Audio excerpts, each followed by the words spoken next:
Hello and welcome to the Hoop Collective podcast. We talk about the NBA, which we're doing on Monday afternoon. Everybody back in the country after being on international journeys the last couple of weeks. Thanks for sticking with us.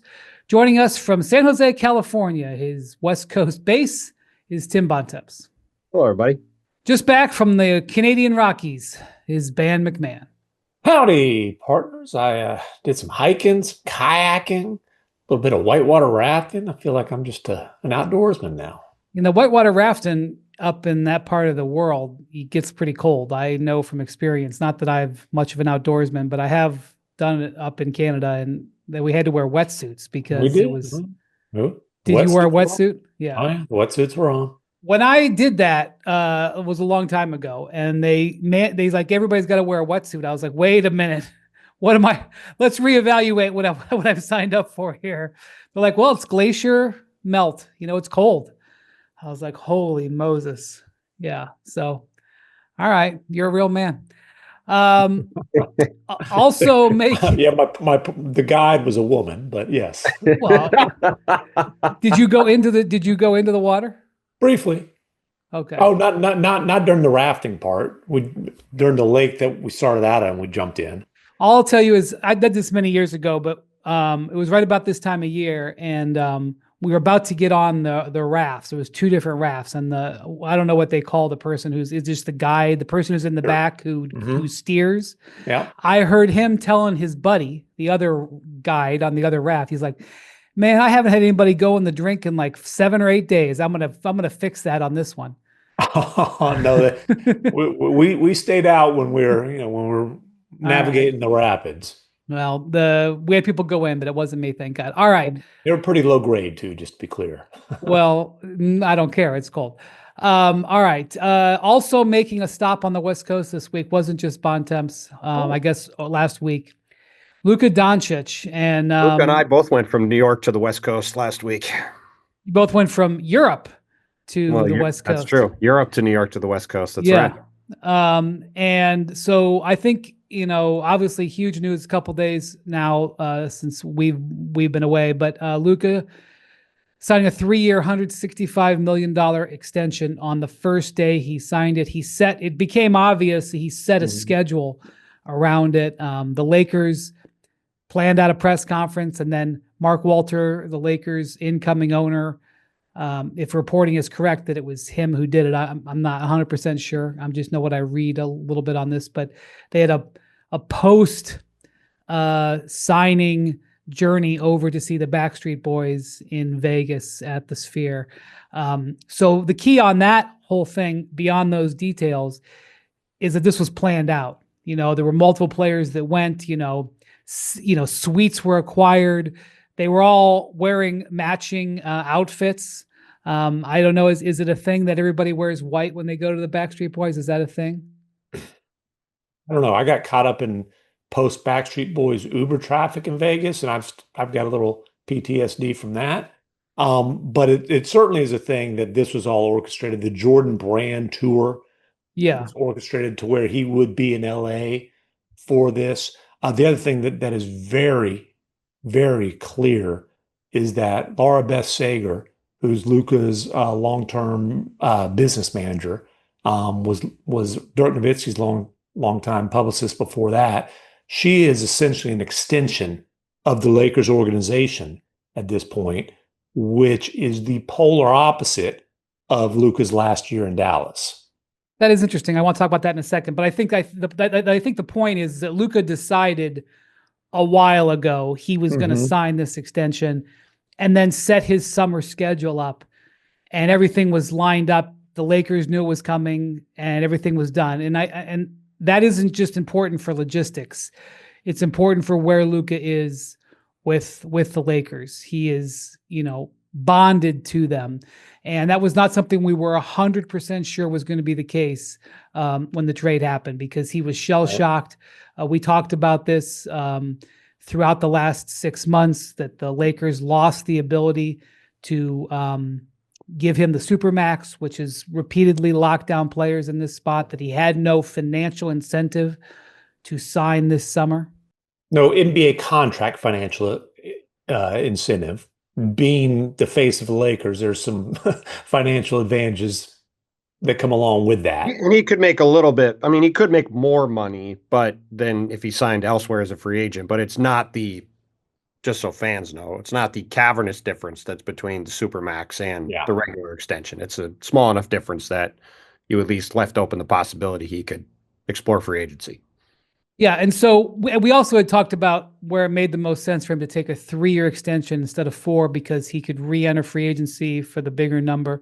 But with MacMahon, the player option, right? So for fans that know, he signed a 2-year extension with a 30-player option. He opts out after the second year. He can then sign a 5-year deal for, I believe, 400 and change. Yeah, 400 and change. And I believe the final year of the deal would be north of $90 million by current cap projections by Bobby Marks, which I mean, that's 8 nice years amount from of money. now. That's 8 years from now. But I would just say that I think the key is Luka is now locked in for the Lakers for the next 3 seasons. It was 1 season. And if it was 1 season without an extension, we're talking about minor emergency. Now the message is he's a Laker, and MacMahon, he said things at his press conference announcing this, which they didn't have to have a press conference announcing this, and when you have a guy, we've seen this, especially a guy who is overseas based in the off season. They didn't have to have a press conference, but he felt it was important to do the press conference. And so I just want to get your takeaways. You know him about better than anybody else in the media. Your takeaways from the way that all played out. Luka is operating in a way, in conjunction with the Lakers front office in ways that he never did in Dallas, even though it was fully his intent to be in Dallas for his entire career. I think the shock of the trade has kind of woken Luka up to the importance of being business savvy in the NBA. And he had never been this active in recruiting players like he was with DeAndre Ayton and with Marcus Smart. He had never been as active. Like, he certainly had voiced his opinion in the Nico Harrison years in terms of, hey, we need upgrades, or, we need to get this type of player, that type of player. He had never been this kind of extension of the front office like he was, or like he has been, like he is right now with Rob Pelinka and Jeannie Buss, going back to what was it, Craig's of Hollywood, Wendy, where they had the meeting where, you got us a real nice table one time by being a big deal. Going back to the meeting. I mean, by the way, we had a reservation. We walked in, they just seated us a little early. It wasn't like we got that special of a treatment, but they were very kind. Very kind. There. Good grub. Probably some gluten-free options if Luka's eating there. And listen, there's a lot of things that are different about Luka. Gluten-free is certainly one of them. Now, I will be honest with you. Like, Luka's done more media, I think, over the last week than maybe any full season of his career combined in terms of like outside things. Just to jump in there for 1 second, I have to admit, I was aware he was going to be in New York because I knew he was going to this Rucker Park thing, but I have to admit I was pretty stunned when I got an alert that Luka Doncic was joining the Yankee broadcast the other day. So, like, the men's health cover. What is going on with this? The men's health cover, and I guess there were 3 stories. I read one of them. It's a bit much. Like, look, it's cool that you've committed to conditioning. I don't think you needed the victory lap too. And this has been like a long victory lap, and essentially, he's sticking to the Mavericks. Okay. Lakers. Huh? You said sticking to the Mavericks. Sticking it to the Mavericks. Oh, sticking it to the Mavericks. The whole revenge bod thing. Yeah. This proves the Mavericks. Look, Luka didn't have to get in shape to prove that the Mavericks made a bizarre decision, but Luka's body changing so much this summer does confirm that those conditioning concerns are absolutely real. Like, his sudden commitment to conditioning, like, bro, you're several years into your NBA career. I mean, a victory lap, I would say about time. And there have been, like, his second or his first summer after his rookie year, he had this kind of conditioning commitment. A couple of years ago when he got the body team, he came in leaner, but like, I don't know, man. The whole victory lap thing to me has been a little bit odd. And the article that I read, like there was this suggestion, and I don't know if this came from Luke or if this is just the writers, but that he was left without guidance. Like he had to, like during the summer, he was on his own. Trust me, the Mavericks would give him all the guidance that in the world. None of that guidance was feast every night and throw down a bunch of beers. And oh, he's European. Goran Dragic is European, actually from the same hometown. He managed to stay in great shape his entire career. So congratulations on your newfound commitment to conditioning. The accountability is on Luka. The accountability is not on anybody. I'm not on the Mavericks, not on anybody else but Luka. And I'm glad that he's now taken those steps. But the victory lap has been weird. Yeah, and I know you're not insinuating this, but there have been some insinuations from people that like there were lots of people around the league who were worried about his conditioning to the point where they wouldn't have offered him the Supermax last summer like Nico Harris or the summer league Nico Harrison was going to do. I just would like to clarify for people. There's one person in the NBA who didn't want to pay Luka Doncic a Supermax contract. It happened to be the guy who was running the team he was on. That's why he got traded. The idea that there was like justification for the Mavericks trading him, I'm sorry, that is not correct.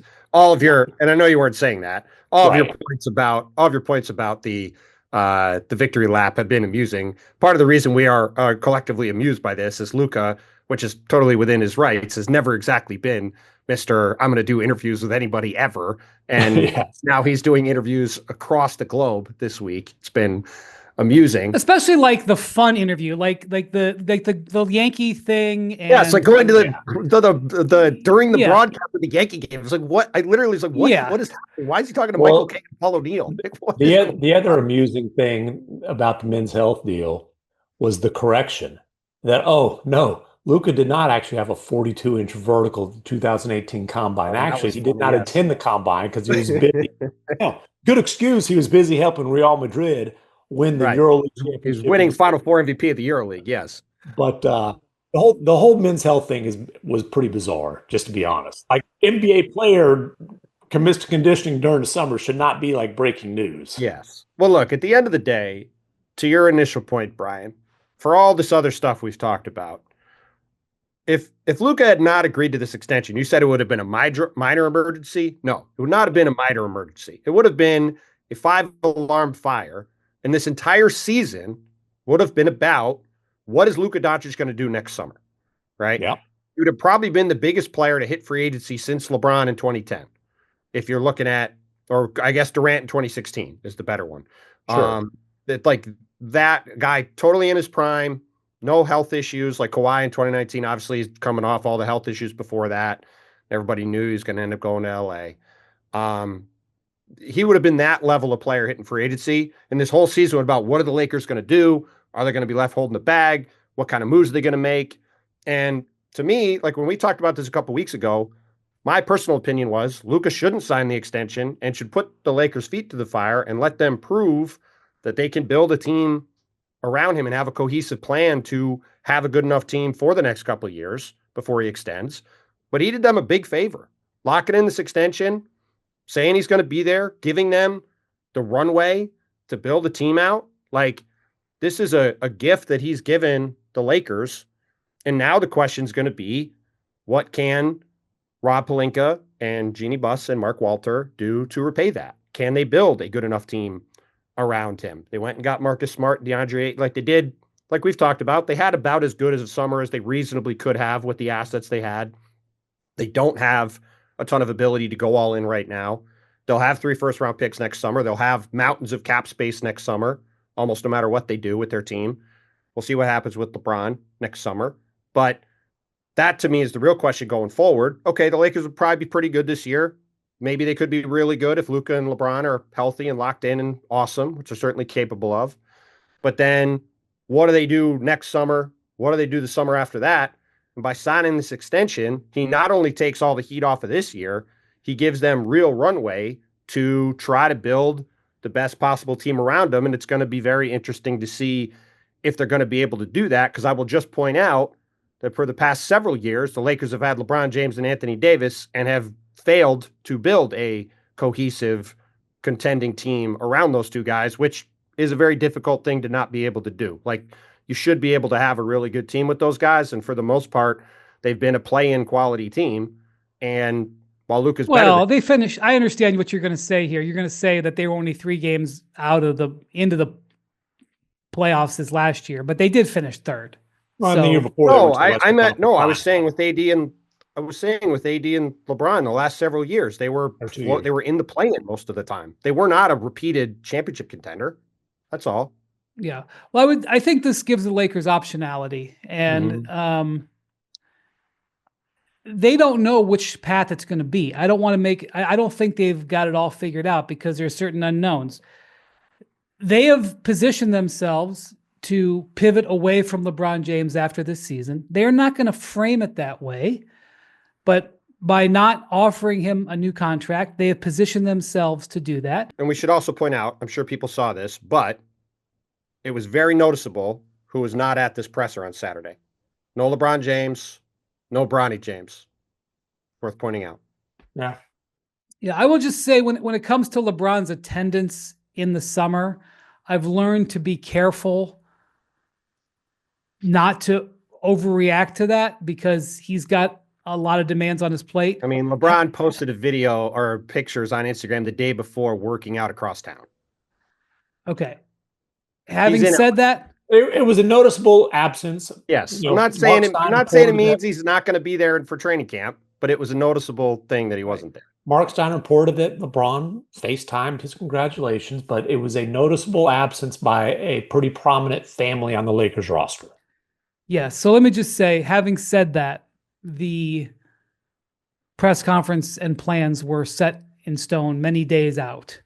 We know this because Jared Vanderbilt and Maxi Kleba and Rui Hachimura, and there was like the vast majority of the roster was there, and they also went to Vegas. They right. cleared their day to get on the plane to go to Vegas to go see the Backstreet Boys. So maybe LeBron doesn't like the Backstreet Boys. He likes Bad Bunny. Bad Bunny, yes. Backstreet Boys, no.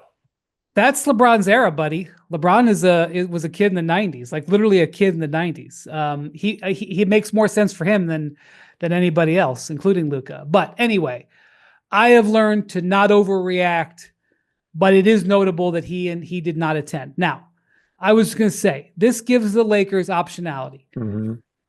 They are in position where they can pivot away from LeBron next summer.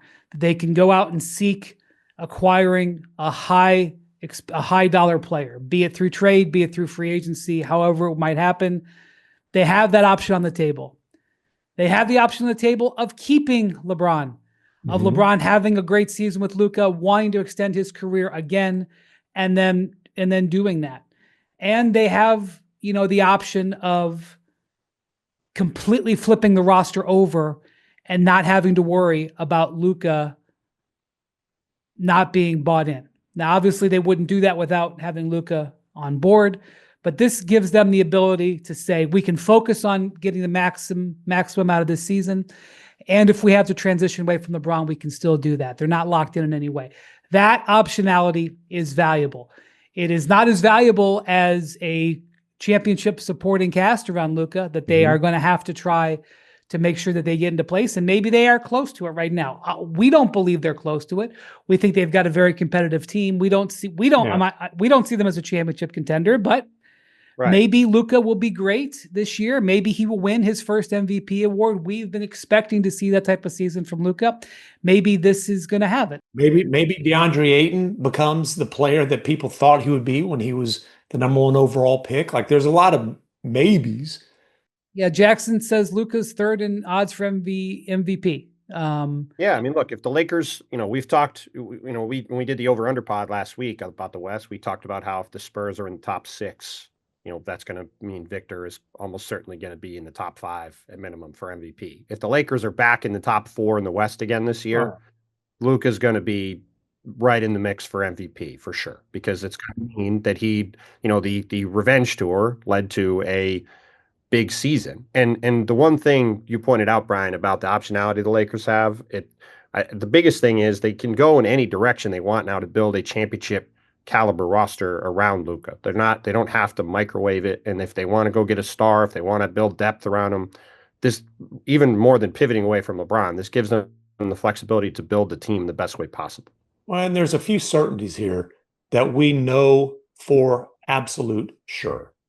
Number one, Luka Doncic is one of the best players in the world, has been throughout the course of his career, even with the consistent conditioning issues.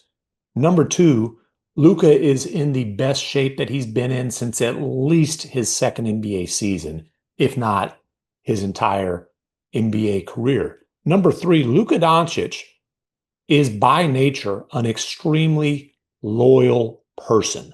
What's he doing later this month?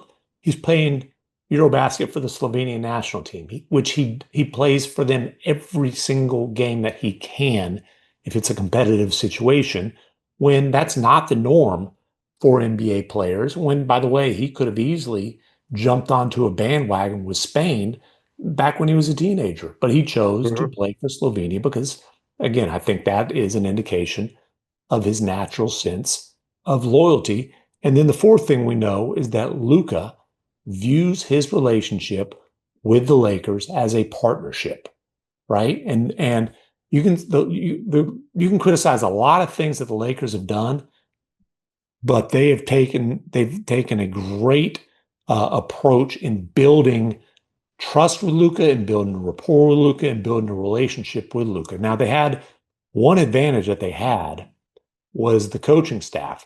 Luka already had a relationship with JJ Redick. They were briefly teammates. They really clicked. We talk about Luka doesn't do much media. He did do a couple of podcast appearances with JJ Redick, which is an indication of just how fond he is of JJ.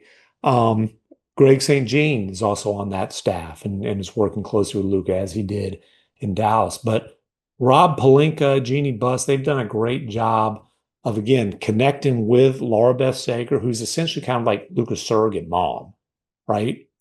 And is like, she runs Luka's life, making her part of the equation here. Also, Bill Duffy, his agent, obviously they had a relationship with him before, but how about Bill Duffy's summer? He and now look, it helps to have players to represent, but he represents Jalen Williams, Chet Holmgren, and Luka Doncic. That's we're closing in on $1 billion there. It's not quite DeAndre Ayton too, which he made sure he got. He's full. He gave back to the Blazers and then got that back. Bill's had a very good from the Lakers. But so that whole picture with Luka that I just laid out, with flexibility, with optionality as he's entering his prime, I like the Lakers' chances of building a championship contender around him. He does too, obviously. That's why he signed it, right? Like that's and look, he's freely given them the patience and the pathway to build out the best team they can. And by the way, from his perspective, you're a Laker. You're going to be the face of the franchise. He kind of already is. That's a delicate topic because he is now. He is for sure. I mean, look, that's what's caused all the drama this summer. That you're the face, right? LeBron is not. You're the face of one of the iconic sports teams on the planet. Yes. And they have incoming ownership that I don't know how it'll work out, but the incoming ownership promises to boost the team's fortunes and further invest in the team. In all honesty, when you look at it, it's kind of an easy decision. Yeah. But that said, because it was such a shock to the system and because there's other stuff going on out in the world, you just weren't 100% sure. But it seems like Luka made the decision quite some time ago, and you can certainly understand why he made it. But I just didn't think we should have assumed it. If Luka didn't walk out of that dinner at Craig's of Hollywood, knowing he was committed to the Lakers, I think it was pretty soon thereafter, because his whole summer has been plotted out to lead up to this moment. And again, the fact that he took such a lead in terms of the recruiting, which is something that's not his natural since. That's not something, it's something he basically pushed away from early in his career. And this is the first time he's really embraced it. That was a pretty strong sign of just how committed he was to the Lakers. But, having said all that, this contract, it positions him to be able to make the most money. It certainly makes the most financial sense. If things go haywire, he's going to have leverage. But the Lakers have so many advantages in terms of roster building, especially now that they have the deep pockets that they haven't had before. I would be surprised if Luka Doncic does not win a championship or championships wearing the Lakers uniform. Well, look, if you look at the arc of history in the NBA over the first 60 some odd years the Lakers were in existence, from 1949 to 2013, I guess 64 years, they missed the playoffs 4 times, or 5 times, I should say. In the last 12 years, they missed the playoffs 7 times. So that's the Genie Bus ownership. So if Mark Walter comes in and does what he did with the Dodgers, which, again, this is an atypical new owner situation. This is a guy who has proven what he can do with the Dodgers. Similar situation, buys an iconic team, turns it into a juggernaut. If you're Luka and you're betting on the future with Mark Walter, that's understandable. But again, if you look at the Lakers over the last 12 years, despite the comments of some people while we were gone, I do not denigrate the title in the bubble, and it counts just as much as any other. That's a whole nother deal. Go on. We'll just leave that comment right where it is. That being said, again, these guys have had LeBron James and Anthony Davis the last few years and have generally been a play-in team. So to me, I am still in wait and see mode as to whether they can actually build a championship level team around Luka Doncic. But the important thing in all of this is that one of the 3 best players on the planet is now locked in with the Lakers, and they have the ability to be patient and do this the right way. Now it's just a matter of whether they can actually do it. Before we move on to our next topic, I have developed over 20 plus years of covering the NBA. I have developed a credo, a belief that covers the Lakers bubble championship. Listeners of the podcast know what it is. Go ahead, say it. Winning a championship means never having to say you're sorry. Yeah, can I come up with a credo real quick? Never winning a championship means you damn sure better not publicly judge somebody else's. Well, I'm not. I don't want to get into. It either. I just wanted to make the individual aspects of the statement because different people have different takes. That's right. I didn't just come up with that my second day on the job. I watched a lot of things happen, and then I decided that that's the way I'm going to believe going forward. And I came up with it for a reason, because I see people doing that a lot, trying to get people to slap asterisks on things. And so my belief system is that winning a championship means never having to say you're sorry. And I mean never. Okay. A lot more to come on Luka and the Lakers as we head towards the season. I think ESPN will have some coverage of them. All right. Another team that doesn't lack for attention, the New York Knicks, with a key piece of off-season business. Mikal Bridges, a couple of days ago, signing a contract extension, 4 years and $150 million. So he already had 1 year on his contract. This year coming up, the last year of his deal that he signed when he was in Phoenix. He'll make about $25 million this year. The new extension starts in 26, 27 and bumps him to $33 million. It was slightly less than the maximum amount of money he could have signed for. He could have signed for about 156. I really do think that we need to start really doing this more on our pod, and I'm going to try to do it more on our coverage. Bobby Marks has been there for a while, but we need to start really talking in percentages of the cap. This year coming up, and granted, this is the first year of Jalen Brunson. Actually, is it the first year of Jalen Brunson's extension? I think it is. It's the first year of Jalen Brunson's new contract. Yeah. So this year, Jalen's new contract comes on the books, and this year, Jalen Brunson and Mikal Bridges combined account for about 39% of the Knicks salary cap.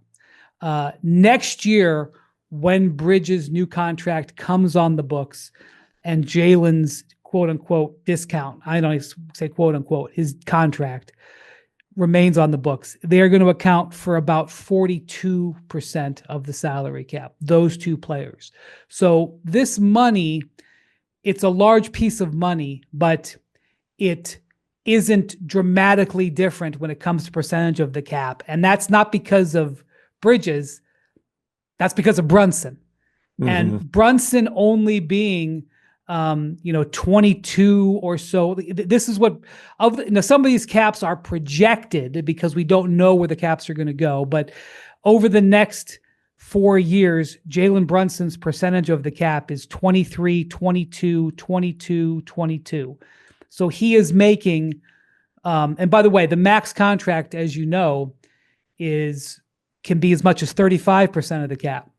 Or for players in his grouping, it's 30% on this deal. He should be making but if you're just going by merit, 30% of the cap. So he's giving them back so what Luka just signed for was 35% of the cap. 30% of the cap, right? 30% of the cap. Jalen Brunson's making would have been 35 in Dallas. That's right.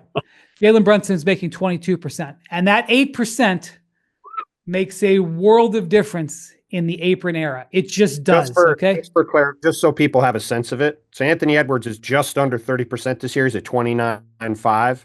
He's making $45.5 million. Jalen Brunson is making $34.9 million. So you're talking about a $10 million difference. And in a moment when every dollar counts, your best player being $10 million cheaper than he could be is a significant advantage. Well, and when did Jalen Brunson sign his extension, which was the max he could get at the time, but still a massive discount that he didn't wait a year? He signed it after the Bridges trade was done. So I'm pretty sure that Jalen signed that with the idea of, hey, this is going to allow us to keep my guy that we just brought across town. Yeah. So, I understand that. Well, first off, this contract for the Knicks, getting Bridges under contract, because he was limited in how much he could extend for this year. It was not a guarantee that this was going to get done. So to get him done and to get him for a little bit less than he could have gotten, it's a good piece of business for the organization. Now, Bridges will walk around New York with the millstone around his neck of the 5 first-round picks. Yeah. And, he will, he didn't ask for that, but that is the reality. But the reason I bring up these percentages of him and Brunson together, what percentage they are, it is still for a guy who is a quality two-way wing player and your face of your franchise. It is decent business. Let me ask you this, Tim Bontemps. You know how we look at contracts on this podcast. You sign a player. Can the player be traded if you have to trade him or you want to trade him for value? So I said that Bridges is owed about $25 million this year. So for the next 5 years, he's at about 5 years and $175 million is what he is owed. Is that a tradable contract? Yeah, our pal Danny LaRue from the Dunked On Pod dubbed this the Nene test many years ago, and Nene signed that extension with Denver and then got traded. It is an interesting question. If Mikal Bridges plays like he did last year, I'm not sure how tradable the contract is.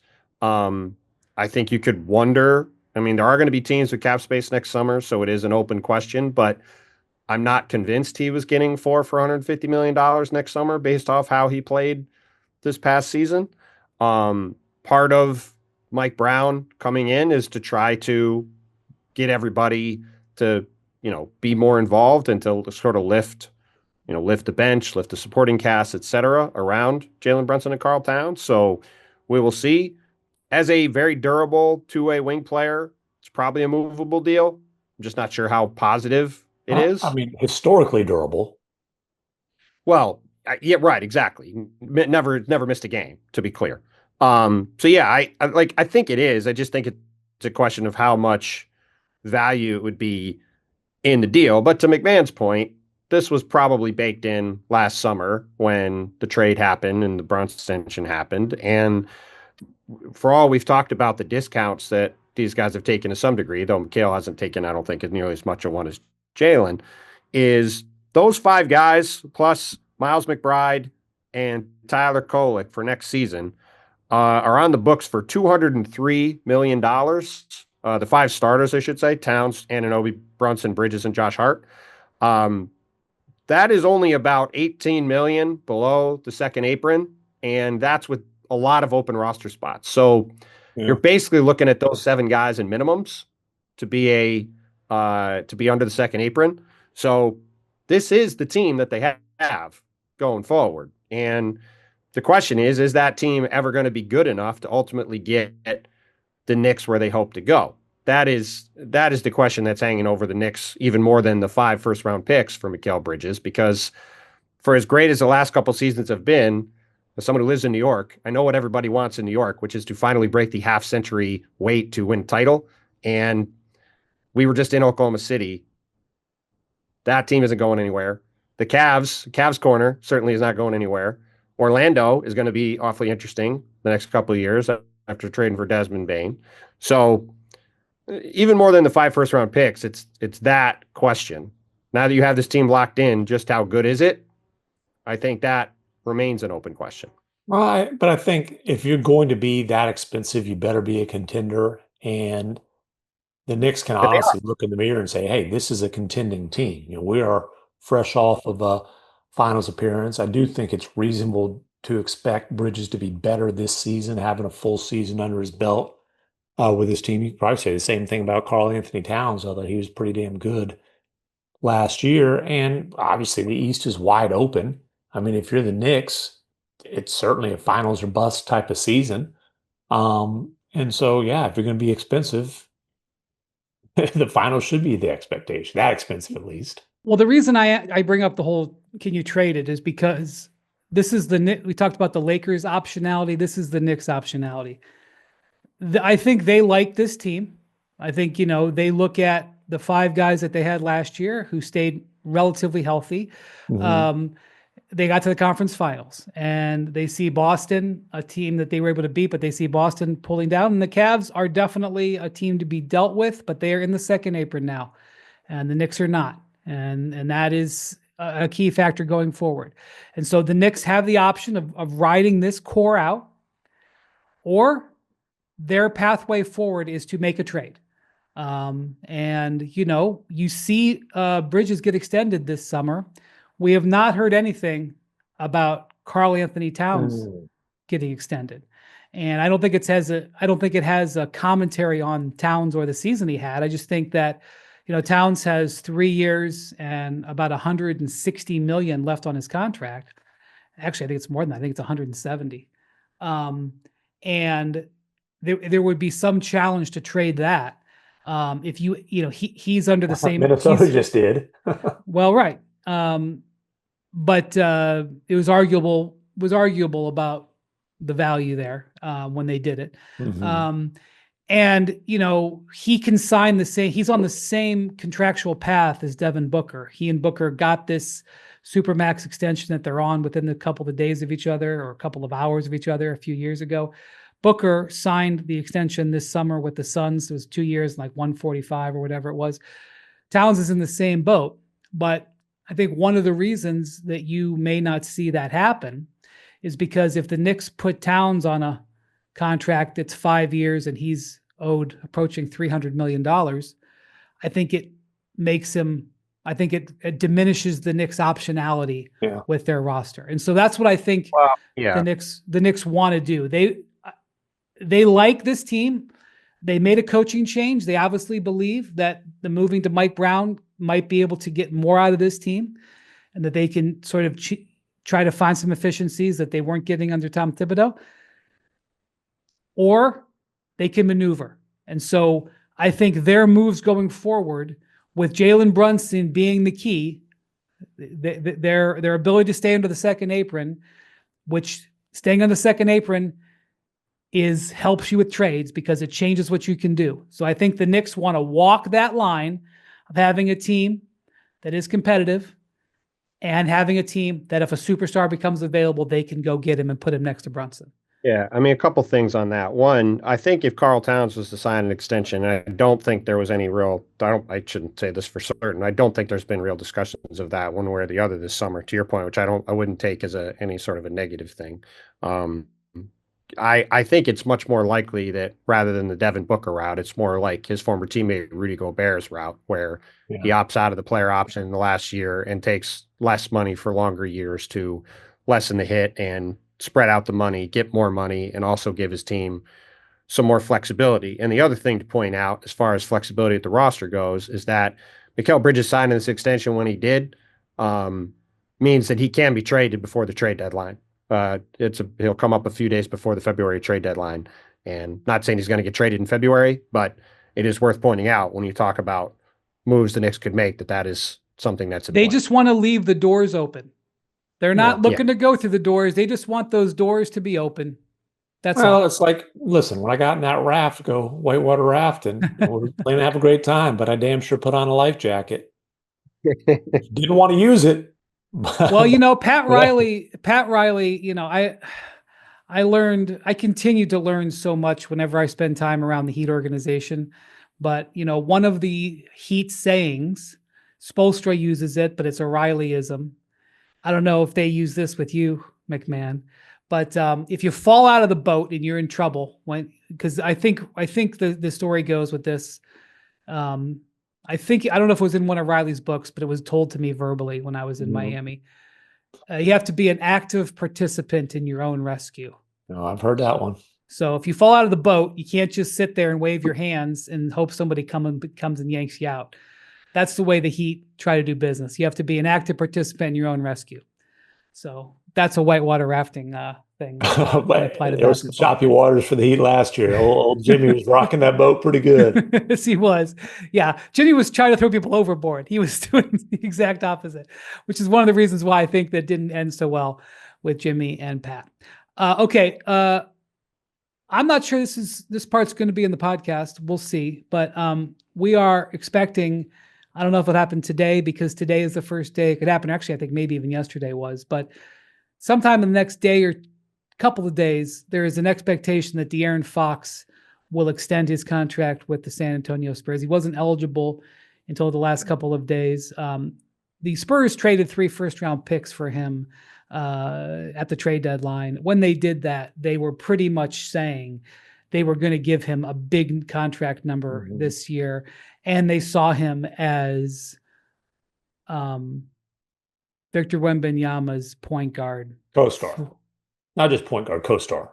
Co-star, sure, if you're going to pay the guy over $200 million on a contract. And by the way, his preferred list of destinations had one team on it, the San Antonio Spurs. Rich Paul's not placing a star client somewhere that he's not going to get paid.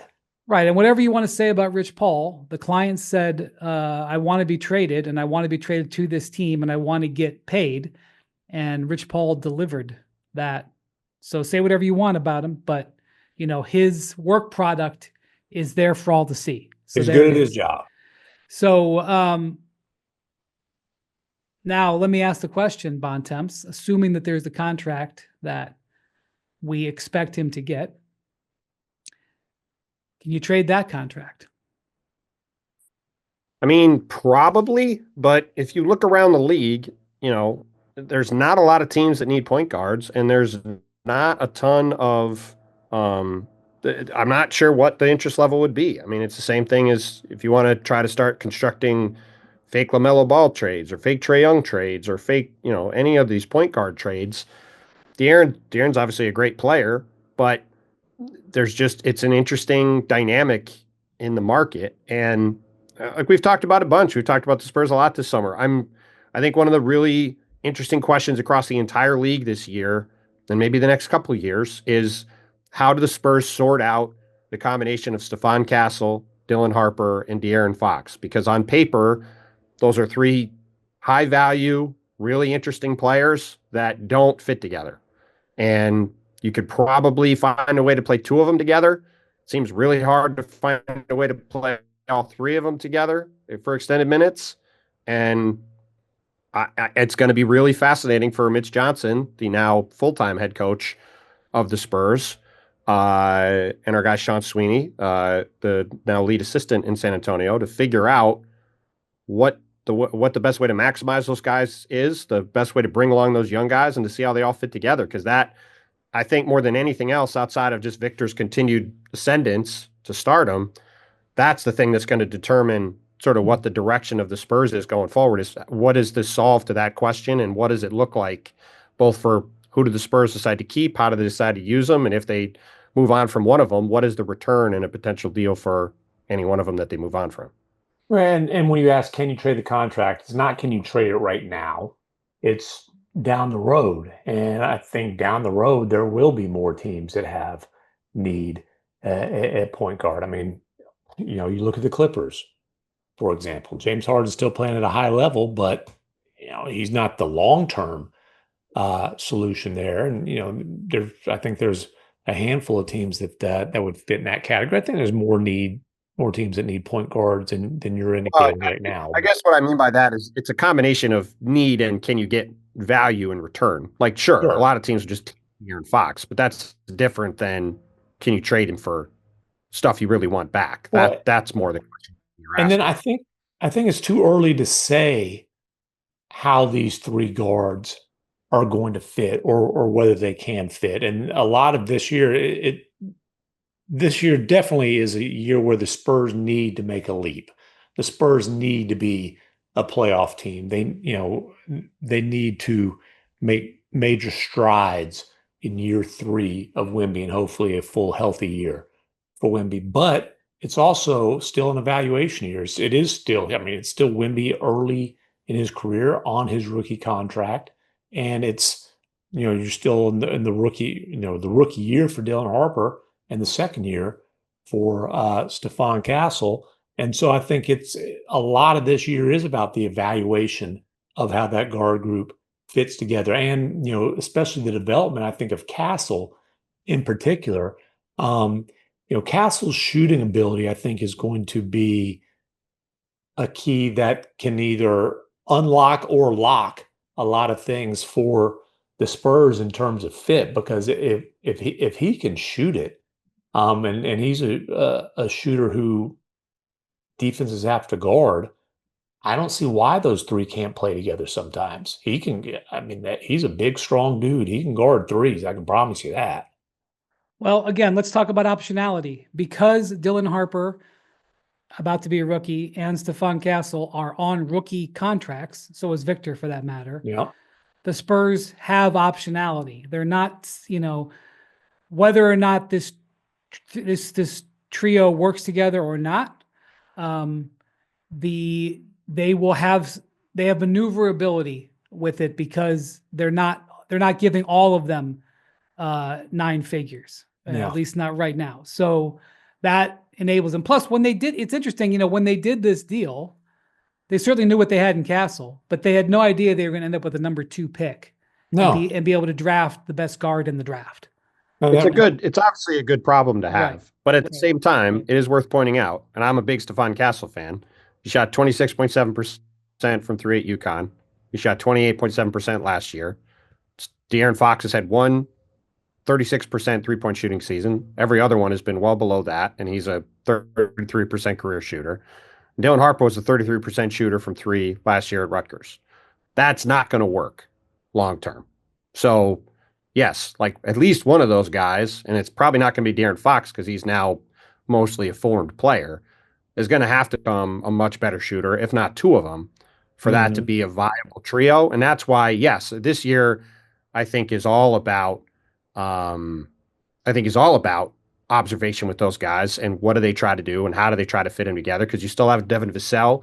Like there's a lot of interesting pieces there in San Antonio, and I still think we're probably a move or 2 away from the core of whatever the first real contending team looks like around Victor, I would think, because just on paper, it feels like there's still a move or two left to be made before this looks like the fully ready team that he'll be looking for. Well, and I asked you guys recently, do you think the Spurs would have made the Fox trade if they'd had known, which is impossible, but if they would have known they were going to get Dylan Harper in the draft? And the answer is probably not. Just from a cost perspective, probably not. But like you said, Bontemps, there are a lot worse problems to have than, hey, we've got three guards who are pretty damn good. How do they fit together? The other thing, again, as long as we're talking about optionality, the Spurs have some big expiring contracts on their roster. Mm-hmm. Harrison Barnes and Kelly Olynyk being the two biggest ones combined. They're over $32 million that they can go shopping. And that, depending on what they do with those, they could also let them just come off their books. But if they go shopping during the season, they also have Jeremy Sohan, who is extension eligible. So whether or not they decide to pay him or not, if they don't extend him, does that somebody they look to move? So Spurs are going to be doing some interesting things, but because they've got so many of their core pieces on rookie contracts, it enables them, I think, to make a big investment in a player like Fox because they believe that he has such value. They did, I think, even though they gave up 3 firsts, I think they felt good about the value that they got in that trade. Well, and it was 4 firsts with a wink because one of them was never going to convey as a first. And they went into it with a surplus of picks. They still have plenty of picks. Like if there's a trade to be made, they've got plenty of ammo, including draft capital moving forward. And listen, Wendy, you've been telling us about the breakfast tacos, that Riverwalk, the proximity to Austin. And the fact that I haven't talked about the Riverwalk. I will vouch for the fact that San Antonio has got more going for it than people want to give it credit for. I think it's very much a growing city. Per capita, there's as many facial and head tattoos in San Antonio as anywhere in America. But in seriousness, since they got Wemby, you've been talking about, hey, San Antonio is going to be a destination for players, and they didn't engage in the KD bidding, but they were on Kevin Durant's list. Yeah, that was on De'Aaron Fox's list. And again, we talked about this a little bit with the Knicks. The next superstar player that becomes available, I don't know if that player will say the Spurs are on his list, but there's no doubt that they will consider the Spurs. Yep. And that is important when we talk about whether you can trade a contract and optionality and pick position and expiring contracts. We're not looking to start any aggregation here, but there's a reason we're bringing it up. We're not just filling time. Well, there's only so many players in the league that if you say over under on MVPs 1.5, you take the over. Victor's one of them. By the way, that's the over under I set on Luka after his rookie year. Would you take over under at this point? Still over. 0. Over. You still take the over? Over. I think I would too. Especially now he's got all those LA media. I was going to say, it might be easier to win MVP as a Laker. Yeah, I mean, look, we might as well end where we started. I mean, for all of the discussion about Luka and the ideas that there's some sort of, there was some sort of controversy about whether he should get paid by Dallas in some quarters. I mean, we're talking about a guy who, until last year when he was banged up and got traded and wasn't eligible, had won Rookie of the Year and then was first team All-NBA the next 5 years in a row, and is unquestionably one of the 3 best players on the planet. As an 18-year-old, won Eurobasket with Slovenia and won the EuroLeague Final Four as the MVP with Real Madrid, and is taking the team to the conference finals and a completely different supporting cast to the finals. Yes. I mean, it's like this is an easy, like maybe he's James Harden and he wins 1. He's going to win 1. My guess is he's going to win multiple. And once again, there is one person in the NBA who didn't want to bet on Luka Doncic. Everybody else on the NBA, any questions aside, would have happily bet. Now, I would not have guessed that somebody in Luka's draft class would beat him to the MVP. But it happened. It's true. Well, that guy's pretty good too. The Dodgers have Shohei Ohtani, and the thing about Shohei Ohtani, regardless of what he does as a pitcher, that for the foreseeable future, that guy is going to put up enormous numbers. You're going to get 50 homers out of him. You are going to get enormous numbers out of him. And I don't know if he'll win the MVP or whatever, but he's going to hit a bunch of home runs and all that stuff. Luka Doncic is going to put up enormous numbers. He was a shell of himself and averaged like 28, 8, and 7 last year. I'm saying, like, there's some of these Luka games, you'll say, how's Luka? It's like it'll be the third quarter. How's Luka playing? He's not really having a great night. Let me look at the box score over here. Oh, he's got 27, 11, and 8. He's the only guy I've ever seen who can have crappy 30-point triple doubles. And I mean, really, it's a testament to his talent, but like Luka's going to average 30 plus and near a triple double. And this he only has career averages of 28.6 points, 8.6 rebounds, and 8.2 assists with over a steal a game. And his entire career. Now he's in shape. I mean, Lordy. Yeah, I mean, there's so many nights when I've watched him play where you feel like his floor. He's got one of the highest floors I've ever seen. And Jackson, because he's the size of Magic. He's the size of Magic Johnson. Yeah, I'll never forget the first time I saw him in person. I was just like, I cannot believe how big he is. It's just because he doesn't play. Because when you watch him play, he doesn't play with enormous athleticism. You can't always tell, but so many of his plays are athletic plays because of his size. Jackson points something out too. Eurobasket, I believe, starts on the 17th. We're going to start. Slovenia starts playing some friendlies in the next 5 or 6 days. I don't know if he's going to play in those, but we're going to get to see Luka play here and what it looks like very, very soon. By the way, so too with Jokic. Jokic is playing in Eurobasket for the Serbians. Serbia is bringing the entire team that played and got the bronze medal last year in Paris. And almost beat the U.S. They're playing. He's not playing for the first time ever, basically, right, MacMahon? Who's that, Joker? No, I said Rudy's not playing for the first time ever, right? Yeah. France is not going to have Rudy. I guess not going to have Wimby. But no, it's going to be an interesting tournament.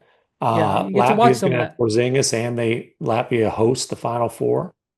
Germany should be awfully good again. Yeah. Yeah, Latvia is a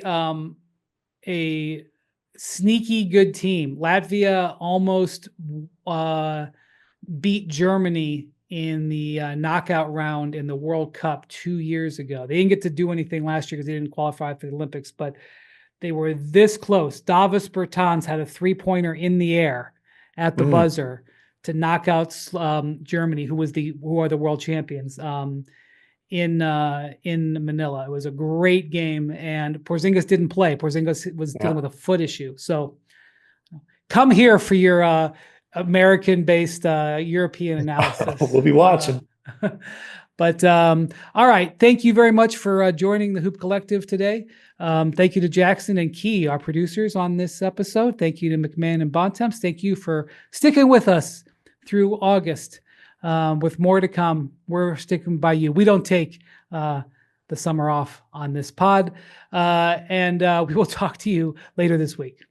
Adios, amigos.